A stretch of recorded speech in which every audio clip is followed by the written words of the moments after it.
Ja pamatlīdzekli iegādājies nevis ar piegādātāja rēķinu, vai arī čeku, vai pavadzīmi ar čeku, tātad caur avansa norēķinu, tad jaunā avansa norēķina ierakstā, piemēram, par septembra mēnesi, norādot darbinieku, avansa norēķina ieraksta rindās, norādi pamatlīdzekļu kontu, grāmatojumu komentāru, ja pamatlīdzekļa nosaukumu.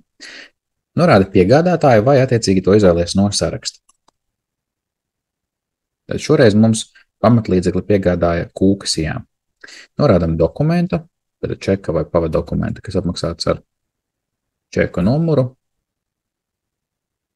Norādam datumu. Un attiecīgi summu ar PVN, par kādu šo pamatlīdzekli iegādājāmies. Tad šajā gadījumā par 1089 eiro ar PVN, no kuriem 189 eiro ir PVNs.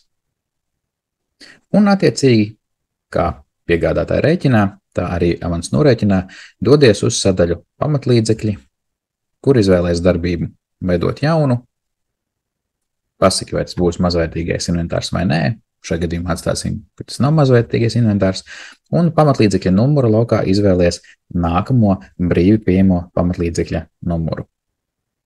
Līdzīgi kā piegādātāja rēķinā, bet ar biežāku gadījumu esamību, ja avansa norēķina ierakstā iegādājies vairākus dažādus pamatlīdzekļus, tad attiecīgi katru nākamo pamatlīdzekļa numuriņu aizpildi ar roku, kopē iepriekšējo un pamaini tā pēdējo ciparu pa nākamo pēc kārtas. Arī šis pamatlīdzeklis ir viens gabals, tad sastāv no vienas vienības, un attiecīgi mirklī, kad mēs šo avansu norēķinu grāmatojam un attiecīgi saglabājam, tad mums pamatlīdzekļu sadaļā parādās status izpildīts. Tad vai no pamatlīdzekļa numuriņa, klikšķinot uz šī lauka un spiežot F2, vai attiecīgi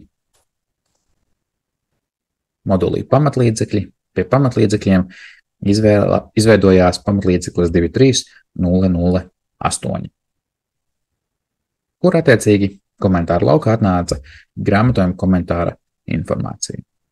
Tad šeit mēs atkal to aprakstu varam pārrakstīt, tātad statīvs kūkām nerūsējoša